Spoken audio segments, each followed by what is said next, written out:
Without looking through your closet, do you know how many pieces of clothing you own? If you're like the rest of us, then the answer is likely no. We are buried under a mountain of clothes, quite literally. Our landfills are bursting at the seams.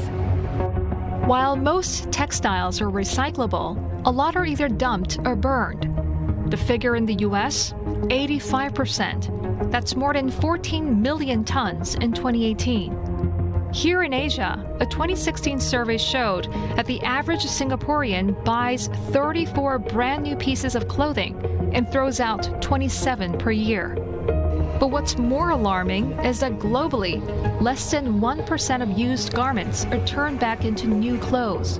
Perhaps we're taking for granted that t-shirt we can easily buy off the rack, but it made a long journey to get to the shelves.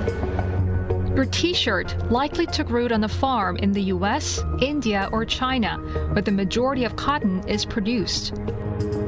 Cotton is a very thirsty crop.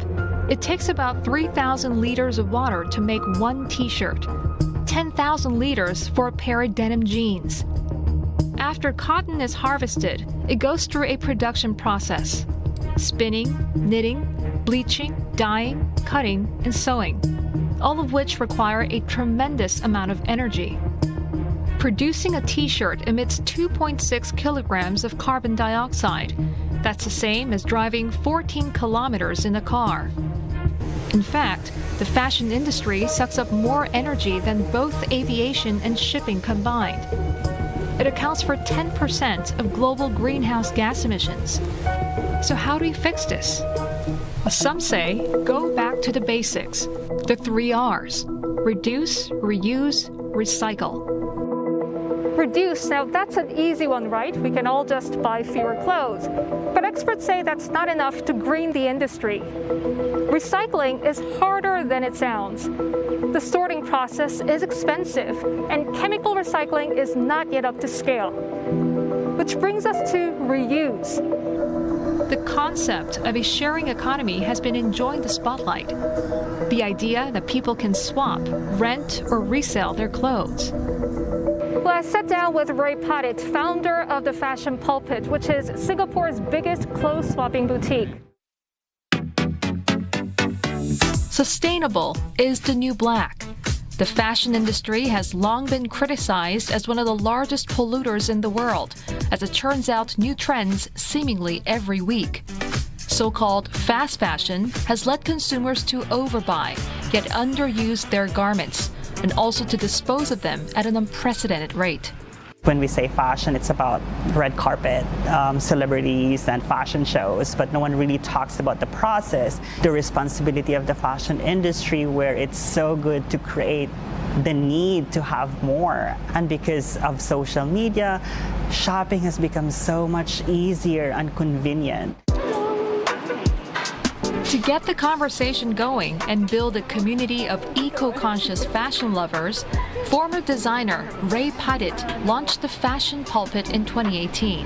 It's now Singapore's biggest clothes-swapping boutique. He says it has saved more than 120,000 items of clothing through swapping. In general, if you actually extend the lifespan of your clothes between 6 to 9 months, you are saving 20% of your carbon emission, water, and energy use. Yet challenges remain in persuading Singaporeans to swap rather than shop. That's partly due to cultural sentiments and concerns over hygiene. But he says his team works hard to ensure the swapped items are still desirable. So the quality, before we accept things, we make sure that there's no stain, broken zippers, or missing buttons. So the idea is really to ensure that what you're giving is something that you'll be proud of to give to a friend. While swapping and renting clothes could be a good alternative, Padit says the best way for people to be sustainable is to wear what they already have in their wardrobes. So when we talked about sustainability, it's about, oh, you should buy organic cotton, or you should buy a quality item, which is not wrong, because it's part of it. But sometimes we forget that we already actually own that much clothes that we can sustain us for X amount of months or even years. He says there are 3 simple steps we can take to cut down on wasteful shopping.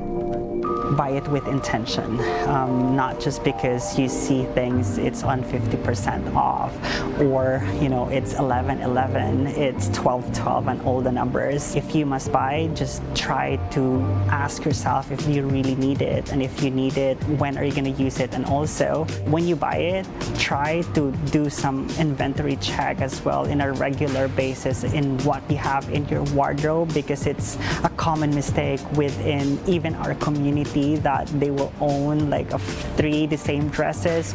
At the same time, if you must buy it with quality, because it will give you a more prolonged lifespan even if you use the product over and over again. As for tips to extend the lifespan of our clothes, we should check the labels, like knowing how to wash it, how to hang it, like the temperature when we iron it. And the best way to dispose of clothes that are at the end of your life cycle? There are organizations who deal with unused clothes already that can be turned into a different product. There also are individuals who are making out of, old clothes and make it something functional and fashionable. And obviously secondhand market is also growing. So now there's more and more alternatives for us to properly dispose them in a way that we can extend the lifespan and not just put the pressure or the responsibilities to, reselling them elsewhere. So the next time you're about to head to the checkout counter or click on the buy button, or thinking of throwing away perfectly fine clothes, remember that all our small fashion decisions can have a big impact on the environment, and we can all do our part for a more sustainable planet while staying fashion forward.